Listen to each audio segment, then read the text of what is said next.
we use recruiters, but even still, there's weeks and interviews and all this stuff. So that's a big challenge. But I will say that, I mean, success-wise, like we have to ruthlessly prioritize. And I think that's one of the things that we are very good at is saying of the million things on our plate, what is the absolute thing that has to happen?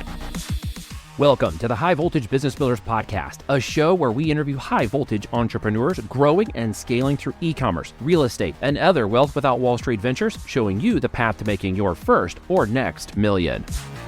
All right, folks, welcome back to the High Voltage Business Builders Podcast. I'm excited to geek out with another Star Wars fan today. We're going to talk about 3PL pricing. We're going to talk about metrics and moving product. I want to go over the pros and cons of that, but also just talk to this gentleman about his story as he's built up this company. So Jonathan, thank you so much for coming on today and sharing some. Absolutely. Yeah. Thanks so much for having me. So what I got to ask, man, what gave you what's the Star Wars thing all about? Like, how did you get into that? Like, what is it about it? Been into Star Wars forever. Honestly, I think my parents were into it. I think I just watched the movies as kids and everything. But I was also into Legos as kids and then got rid of them. And then when I got older, I started using Legos to reward myself. So basically, every time we got a new client or every time something good happened, I would buy myself a Lego set. So we use Legos out here as like a redneck alarm system because they just lay on the ground. The kids are everywhere. I have girls, but they love Legos and they build all the time and play with it. So that's the difference in my Legos now is that they're all put together. They're all on shelves. They're very nicely displayed. Yeah, when I was a kid, they were all over the place. Yeah, right. So dad steps on them. They're all over the place. I actually have an X-Wing over here somewhere that they made me earlier. It's sitting over here out of all Legos. So I geek out on that a little bit. So like I was telling you, we loved it so much. We part of the movie theater we built for our house was so we could watch and have that experience. Just enjoy my girls have got into it. In fact, a few years ago, we got sick over Christmas and had nothing to do for a week and had to cancel Christmas and put it off. So everybody was sick on the couches running 100 and something degree temperatures. And it was the first time about 4 years ago. And so we put everybody on the couch and we did Star Wars Marathon. They were all old enough at that point to watch it. And then they've kind of geeked out on it ever since then. And now it's been The Mandalorian and they love that. And that's been fun too. But I love to meet a fellow Star Wars, excuse me. I was going to cross that over. My dad loves Star Trek. We always get this. He's a Star Trek geek. And I always get that crossed over. But obviously you've been in business and building for a while. What got you into the business? Like, how did you get started in what you're doing? Yeah, so I came out of Georgia Tech in 2015 and went into a big WMS company. So Manhattan Associates is a supplier of warehouse management technology to a lot of tier one enterprise retailers. And so got a huge amount of experience working with warehouse software and supply chains in general. And honestly, I'm a huge nerd about warehouses. It's beautiful to see a warehouse operating, and especially when you throw in robotics and automation, and it's just really cool. Yeah. So I've continued to want to work in that. And then about 3 years ago, started my company because we saw a better way to do something. But yeah, I've been really into entrepreneurship my whole life. My parents are entrepreneurs. They've owned a residential construction company for 40 plus years and grew up around the dinner table. We'd be having business conversations and I'd be overhearing them talk about deals. And I don't think even consciously at the time, I realized I was absorbing it. I was very much learning from them. And then even starting in about high school, I had a side business where I was building websites and marketing collateral and things like that for real estate agents. So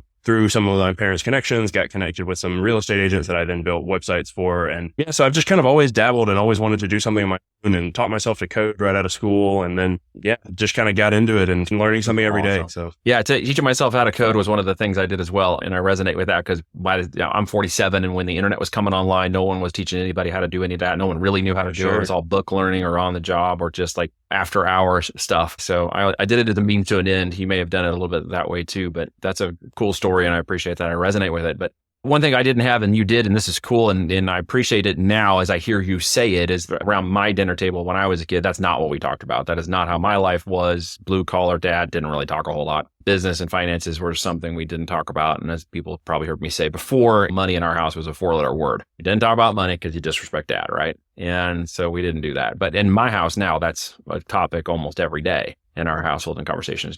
Are you a family man? Do you have kids? Do you also instill those same conversation values into your family?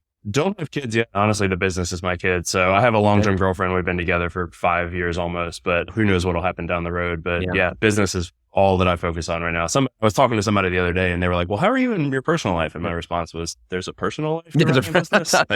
Podcasts are my personal life, Neil. There you go. This is what I do for fun. This is what you do for fun. Well, that's cool. I mean, if you've got time to do it, that's where energy and attention can be focused. Absolutely. I got a later start in life, so kids and family have become a later part of my focus now. After in my 30s, I got into that aspect of it. So I married young, hint, hint, and she's 7 years younger than me, which makes it a little easier to keep up as I've gotten older in this. But So you're focused on the warehouse and logistics and supply chain. How did you get in like warehousing and stuff? Obviously you took a track through corporate, but what made you decide to leap out, take the, jump of faith or leap of faith as some call it, and decide this is something you really wanted to go pursue on your own? So I'll say there wasn't like one aha moment of any stretch. It was a very long progression to get to this point. It really started in 2019 when I left my last full-time consulting role and started doing contract software development. So I was I'll call it very naive engineer and left her job and said, oh, I can build a product. People will buy it. It'll be great. The irony. Right.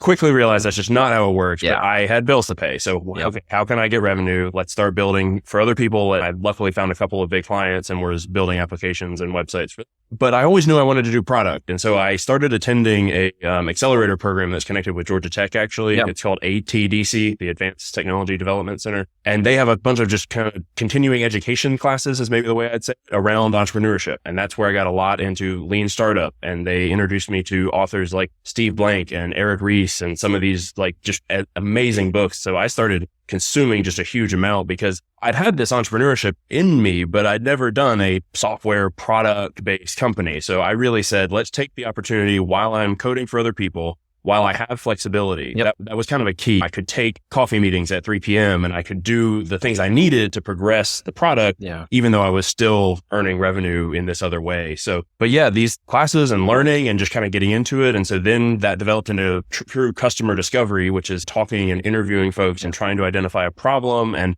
was just very methodical about, I knew I wanted to do supply chain. I actually blame my co-founder for that. So we've been friends, her name's Anya. We've been friends for a long time. And 3 or 4 years ago, I pitched her an awful idea. And she's the one who said, look, you've done all this in supply chain. You should really look more at supply chain. So that was the into supply chain. But then, it was very intentional. I wanted to do products. Let's figure out how to do that. Let's find resources. I'm always one to take up resources that people offer. So many people will offer, oh, I'll connect you with people. And I surprise people by always saying, yes, please do. And I will have that next conversation. And it's amazing how often you'll get connected with the random person that ends up introducing you to this. And I mean, our investors were, you're not going to believe me, but a 5th degree connection. Right. The girl I went to college with, her dad worked with a guy, and it's all these whose cousin was a second guy. Yeah, I've repeatedly said that, and I'll say it again. It's who you know that gets you there and what you know that keeps you there. So while you might be introduced, if you can't obviously make something complex simple and explain it to people who don't know you, then you won't build that know, like, and trust relationship with someone who's 5 levels deep to the second cousin twice removed from this person over here who's like, hey, they might be interested in that. And the network is net worth, right? As you've come to understand and build up, right? Yeah, well, it's so weird because honestly, I don't feel like I have a great network. Now, I can outwardly acknowledge that I do. I mean, I've spent a lot of time building and cultivating. Now. Come on, I take that as an insult. Seriously. Well, no, it's just, I'm more talking about maybe like the imposter syndrome side of it, right? Of like I feel like so many people get hung up on like, how do I network? I don't know anybody, right? That was even I sat back and said, I don't know anybody. But just literally going out to events and like going to like Georgia Tech has alumni brewery events that I would go to. And there's a supply chain organization here in Atlanta that we would attend event. And like, it feels very difficult to get started, but you just like put one foot in front of the other and go talk. But even still doing all the work I've done, I don't sit back and be like, oh, I have this massive network of all these people. And like, but I will sit back sometimes and say, okay, I have a lot of folks I can tap. And you put the energy and effort into it, but why the drive? Where did that come from? Like how, okay, because this is something that you can't, I understand it because I naturally am inclined to it. Now, if you look at my parents, no disrespect whatsoever, my dad stayed with the same company for 29 years. What he instilled in me was a work ethic and tenacity and fortitude in the face of things that were challenging and difficult. Why he provided and was great, we just didn't have anything we wanted. We had everything we needed. And I know that want and need are somewhat very different, but as a kid, you don't understand the differences in it. And we don't understand later in life what want and need actually is. Most of the time we're screwed up in that way. But the end result was, I think I learned some work ethic in that to some degree, but the person that I've become is not the person they are. And it must have just been from an environmental thing. What do you think about that? Like, where did you get your grit and tenacity and drive that clearly pushes you when other people don't have that? It's a really great question, actually. And I do have to attribute some of that to upbringing, parents, learning entrepreneurship and that stuff early on. But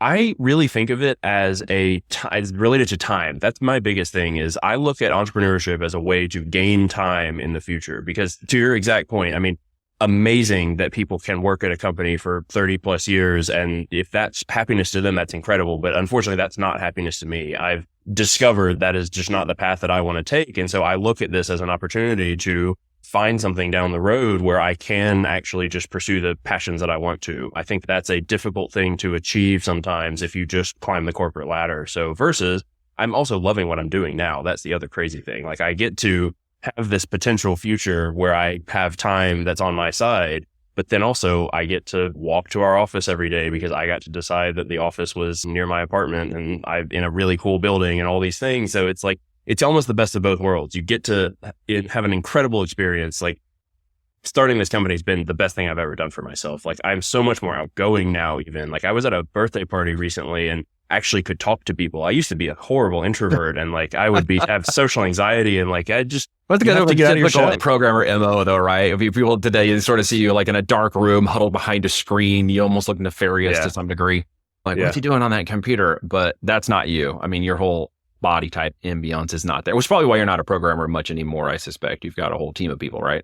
I wish I got to code more than I do. I actually was saying that to a customer I was talking to just earlier today that I just don't get to code as much as I want. But yeah, it's the kind of thing I love the creative side of it. Really, to me, coding is a creative outlet. You get to start with a blank screen and build anything really. And like, it's just really fun from that perspective. But yeah, I also find business fascinating. I mean, like I watched Shark Tank from a young age and like just always found it so interesting how to put the pieces together. Make it work, make it profitable, find the team. Like, yeah, just it's really like the Legos. I bet you probably like puzzles too. You're probably one of those weird guys. You like puzzles, don't you? I love puzzles and everything. I feel like everything in my life breaks down to a puzzle. That's really it. Even like teaching somebody, I really enjoy teaching because it's a puzzle to me of how do I take this complicated concept and communicate it to somebody in such a way that they get it. I so resonate with that, dude. I feel, there's a lot of camaraderie in that. I don't like puzzles though. By the way, I believe they're paved, the way to hell is paved with puzzles.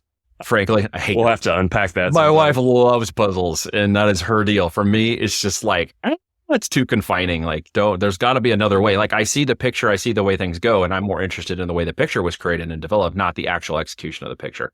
And that's just personality type. And what it gets down to, I think, that so many people don't really understand their personality type.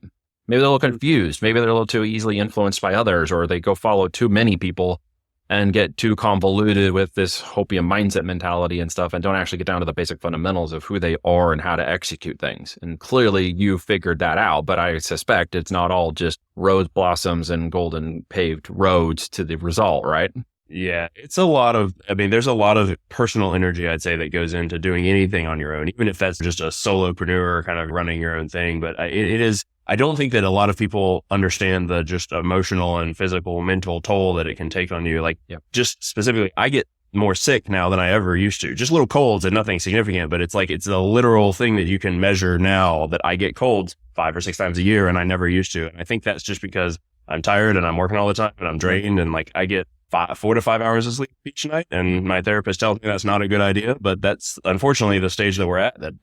Remind me, I need to send you a study on that. I literally just read this the other day and it was about sleep study and the value of its ability for your brain to detox, not just from mental stress, et cetera, or putting memories into long-term memories, et cetera, but like, or defragging your brain as some have called it.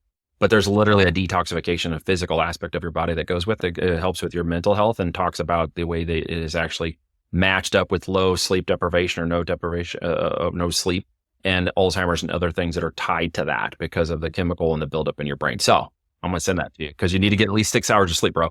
I find that tough too, right? I totally do. And I get it. If I can get a good solid 6, I'm feeling pretty strong. It's not bad. Yeah. But I do, we're in this phase where I describe it as a lot of growing pains and like demand is growing faster than we can grow people. And so that's why we're all having to work a lot. So yes, I hopefully see the light at the end of the tunnel. Now, I have a feeling there's not going to be that, right? It's just like the milestone continually moves. Like, but our personality types are those kind of, we balance between, we understand being on the business and being in it. And we vacillate. Do we not? Sure. No. You do. I feel like the other piece is like, I'm pretty good at compartmentalizing. So like, even if we're having a real challenge in the business, being able to take a minute and just kind of disconnect from that in some ways. It's hard. It's very difficult, but even like trying to just like go to the pool for a couple hours, right? And not bring a laptop, not bring the phone, and like that kind of stuff. You have to give yourself permission. Like I learned this a while ago, and it's very difficult to do, and I still have to do it. It's like I have to give myself permission to do those things, and like time block them has been a big component of that. For those who are not familiar with time blocking, it's like you've got a calendar, you got a schedule, like block time in, even for just an hour for yourself. And it could just be get away from my desk, leave my phone, and go away from it for an hour. Like, or just I'm going to go to the pool, or I'm going to go out with my family, or I'm going to intentionally go play a game with the kids, or wherever you are, I'm going to walk out in the office and go around the block and take a break and sit in Starbucks or whatever. I think that's where you and I chatted the other day. But just like time block that thing. It's so hard to pull and just give yourself that permission. Exactly that though. Dude, I have even like down to I have a dinner block on my calendar each night. Well, now that's a little interrelative. I'm going to call you out on that one, dude. I don't necessarily follow it every night. It's more of a reminder for me to take that time off, to stop work. I try and stop work at like 6 or 7, and then I'm usually back on at 9, but like at least take a couple blocks, and like my girlfriend and I'll cook dinner, and we'll have like some time that's not working. So. That's awesome. You got to remember to eat. That's always important. I do forget lunch sometimes. Well, I happen to do that too, actually. And I just call it fasting, which is actually pretty good for you too, by the way. And I'm actually breaking my fast right now with my buttered coffee, by the way. Which, oh my. Yeah, it's so fascinating. But I mean, you obviously understand, and this is kind of a fun conversation because I don't always get to speak with people who are so closely aligned to the way I do things and think of things. Yeah. Not always are they as far ahead in the thought process as you've gotten. And I think that's probably because you pushed a hard road. I pushed a hard road. I failed a lot in the things that I've done. Where is it you see yourself being most successful right now? And where do you see your biggest challenges? Ooh, that's a great question. I think that there's a lot of components of the business that are extremely successful. And I will also say though that there's some real learnings that I've had. And I will say that pairing the people and resources with the need of the company has been one of the biggest learnings for me. Yeah. So I have had folks work under me before, but this is the first time that I'm really directly hiring people. And we've gotten some incredible folks on the team. Like the team we're building is just an amazing set of people, dedicated and hardworking. But it's more around the company needs X, and then going to find that person to then fill that. And there's a multiple month delay. I mean, we use recruiters, but even still, there's weeks and interviews and all this stuff. So that's a big challenge. But I will say that, I mean, success wise, like we have to ruthlessly prioritize. And I think that's one of the things that we are very good at, is saying of the million things on our plate, what is the absolute thing that has to happen? And we do that frequently. So even just today, I was meeting with a guy who's leading one of our big projects right now, and we determined that I needed to step in on something next week just for sheer capacity reasons. And it's those types of things that just constantly reviewing, okay, what is the biggest priority right now? What resources do we have? What do we need to pair that with? I think that's it's difficult, right? Because you end up having to give up doing things you want to do. I can't tell you how many bugs we have in our system that are tiny little things that nobody ever notices, but I notice it, but we can't fix it because it's low priority. We have bigger things to do. And again, if it's only me noticing it, then that's fine. But like, it just irks me. And that's what's really difficult for people. You want to go do the fun stuff. You want to, you know, if you're a brand and you want to be doing Instagram and photo shoots and these kind of things, but like sometimes you have to really say, you know, where is my energy best spent? So company name actually is a great story of that. It came from a $12 domain. We still pay $12 a year for our domain. And I spent a couple of days at the very beginning trying to think of a name and quickly said, this is B2B enterprise SaaS. No one is going to share. Yeah. Like, it's not like you're going to decide this on a name. No, if I've been doing a clothing brand or an Amazon brand or something, that's entirely different. Right? But just as an example, prioritize what you really have to. I think that's something we've gotten. It is. You can start up a brand in 10 minutes, no one's ever heard of, and go out to market and validate the market data and then the product data after. And that's what we tell so many people to remind themselves and move through speed of implementation, however imperfectly. And you'll figure out where that comes into play. And you can brand literally anything. I mean, there are brands of things out. I mean, who would have thought Prada is about purses, right? It's like you just, it has to create the value. But with your side creating value on the warehouse and logistics and optimization side, I think it's important to those who are listening on this for Amazon DTC or product logistics movement that you understand what he's created here at Porter Logic is a software that allows you a drag and drop based graphical interface to connect your software, Amazon, DTC, Shopify, et cetera, warehouse management supplies, EDI, if I'm not mistaken, into basically your warehouses, your back end, your suppliers. If they don't have systems, you can now tie them into this system for more just-in-time and real logistical tracking and movement of products. Did I get that right? Yeah, no, that's an excellent summary. And like often the way we think about it is you need a system to run your supply chain, but your specific brand or your specific product may have nuances that don't fit well in an out of the box system. Yeah. So instead of giving you, here's what inventory management looks like, fit into it, we have this platform that's hyper flexible and very configurable and very quick to tailor to a particular company's needs. So yes, if you ship on Shopify, if you ship on Amazon, if you have 3PLs that you use, or if you do in-house warehousing, whatever your specific makeup is, we'll tailor the system to you. And yes, we do it all drag and drop. So there's no code. It's quick. It's cheaper, all that. You guys have, those who are listening, clients of ours or whatever, or if you've used any of the graphical tools and stuff that we use or developed, you're going to know that it's a similar kind of format to making it really simple to move. And if you're into secondary supply chains, like you've got two manufacturers or multiple manufacturers where you're bundling or creating additional value points for your products and then isolating them to a 3PL before you send them to Amazon, supply chain logistics can sometimes be a manual aspect. This might help you, especially at those of you in growth and scale who are moving secondary and tertiary suppliers in. When that gets more convoluted or you want to create additional value in bundling, this can be a way to make it a lot easier for you to track and manage. I was poking around your website earlier and looking at the demo and stuff to get some ideas about how valuable that would be for those of the folks who are listening to this on one side or another who are growing 1 million, 5 million, 30 million plus in sales. Logistics time and just-in-time management of your product inventory is very critical. It's one of the dashboard metrics that we should all be monitoring, right? No, you're doing a great job summarizing it. I appreciate it. Cause we really find if you're just starting out, you're probably doing a lot in Excel or spreadsheets and Google Sheets. And that's excellent when you're first there, right? If you have one inventory point, if you're just shipping on Amazon, then you download a few things in Excel and go. To your point earlier about iterations and being quick and testing. Somebody once told me Excel is like the greatest low code tool ever. And it's a weird way to think about it, but it really is. You can use spreadsheets to do a lot, but you get to a point that breaks down. You add your third warehouse, you add your secondary suppliers, your network just starts growing.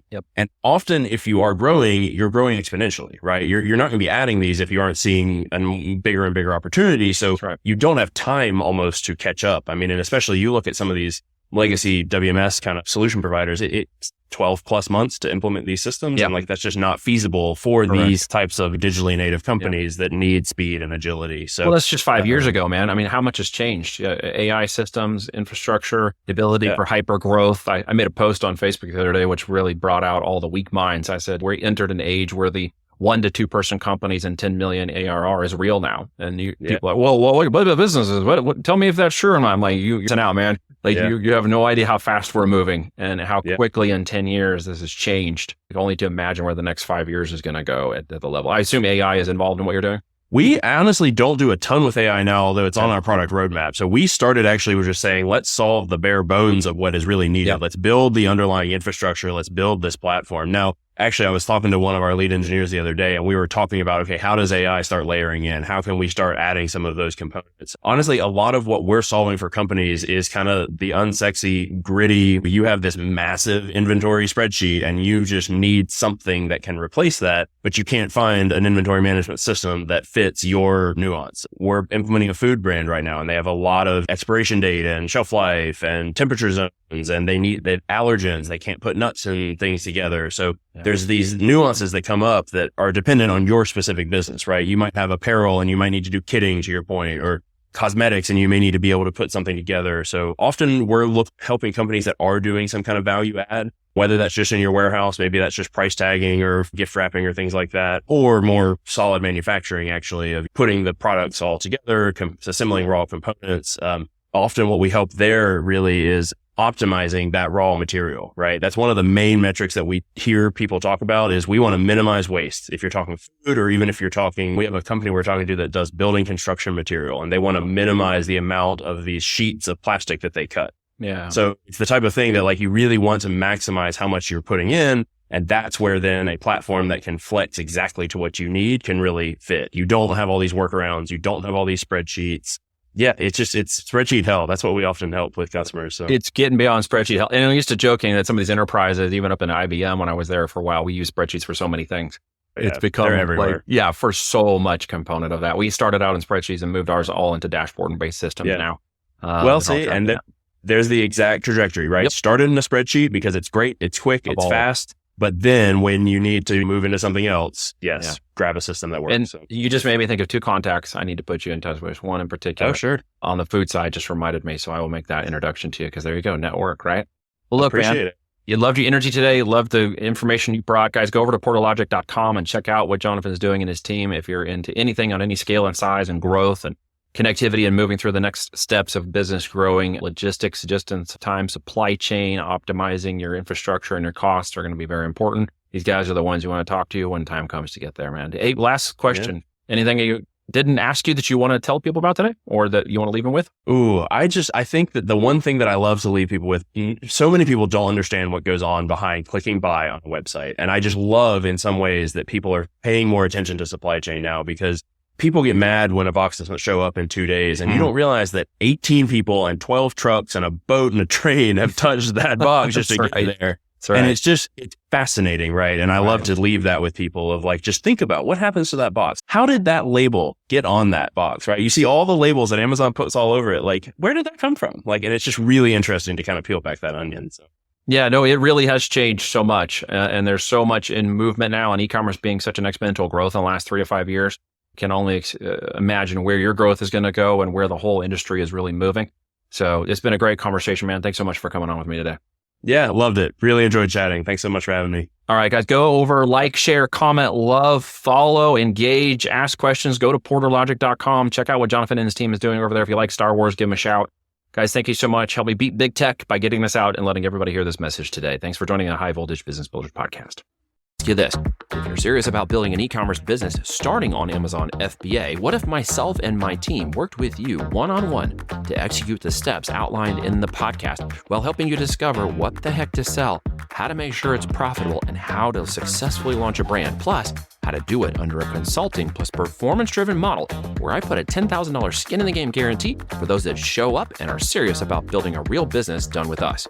If yes, text keyword profit to +1 417 413 4209. That's 1 417 413 4209. And I will personally respond with a few simple questions. If you're not in the US or Canada, please visit voltagedm.com. That's voltagedm.com. Click Get Started and book a no pressure discovery call with me or a member of my team to learn more about the Business Builders one-on-one coaching and mentoring for CEOs, entrepreneurs, and those looking to build an empire or retire using the power of e-commerce. Once again, thank you for listening, and be sure to tune in next week for a brand new episode of the High Voltage Business Builders podcast.